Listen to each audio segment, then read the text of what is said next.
Well, hey, everybody. It is Reverend Cordelia Wallace, and I'm so glad to have you join me just for these few moments. Surely the Lord is kind to us, but there is so much that is taking place, can we say, in our world. There's so many things that seems as if it's contrary to our belief factors, to our faith.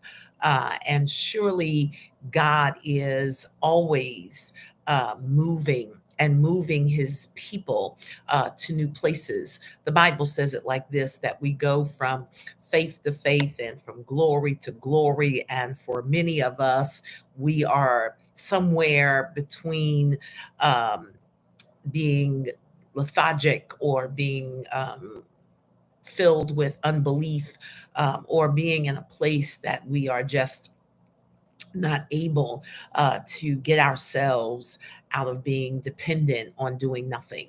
But this is surely not the season that we should be lax. It's not a season that we should be lethargic.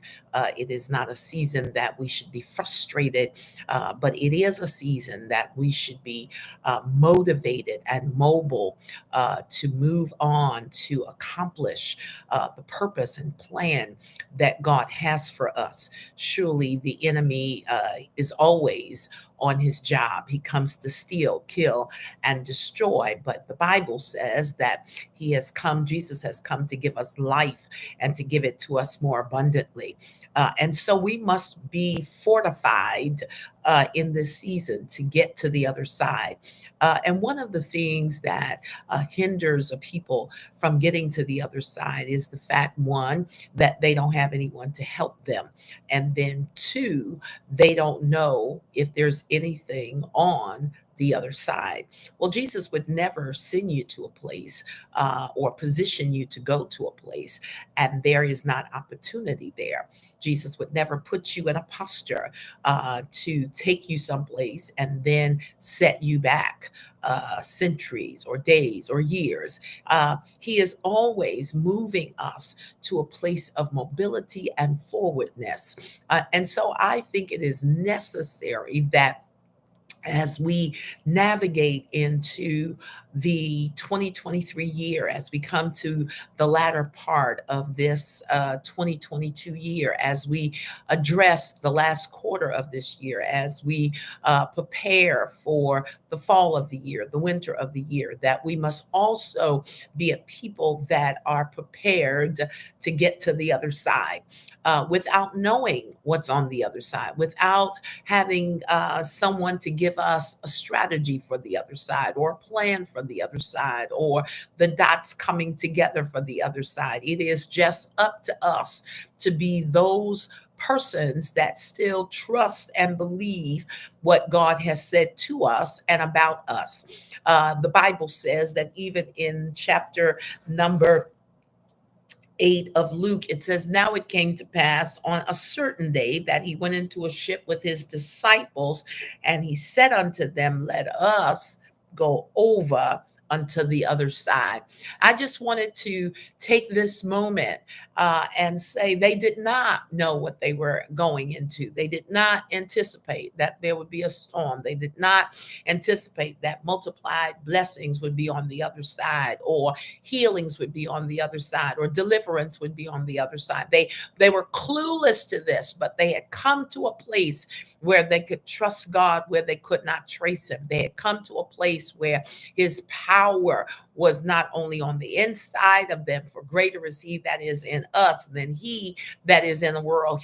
They had not come to the place where they were asking even questions. He just said, let's go to the other side. I want to suggest to you that this is an hour to not question God, but to believe God. It's not an hour where you should wait for someone else to knock at your door and say, let's do this. But you must have the confidence in God to go forward. You must have the confidence in God to move on. You must have the confidence in God that if He says, let's go, it means let's go. It does not mean that you will have all the answers, does not mean that you will have all the things that you believe that you would need to give you some point of comfort or give you some point of peace about where you're going. The Bible says that even when God spoke to Abraham, He just said, go.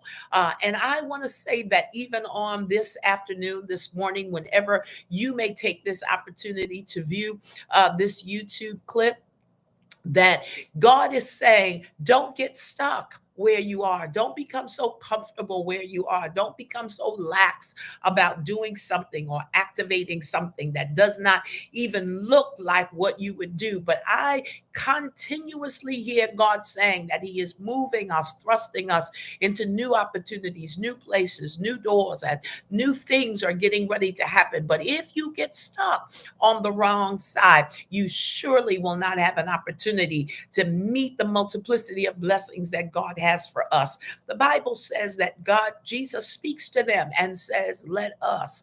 And I just want to remind us on this day to let us go to the other side. Let's get there. Let's go there looking and anticipating for new things, new places and new opportunities, new doors and new positions and new promotions. Let's go there looking for a new presence of God. The presence of God that God is getting ready to release to us is not what we have experienced before, but His mighty hand is sitting on us to prepare us for this great end time season. Why don't you do this? Why don't you prepare to say, I am the person. I am the person that is going to the other side. I may not know what's going to happen, but I have enough confidence in God. I have enough faith in God. I have enough trust in God. I won't lean to my own understanding, but I will go forth and believe that what God has for me on the other side is a blessing. I just wanted to say that to you on this day. I pray that you have a wonderful day. I want to pray with you. I want you to know that there is a multiplicity of blessings on the other side. Don't get stuck, because there's a blessing that God has just for you on the other side. Have a wonderful day.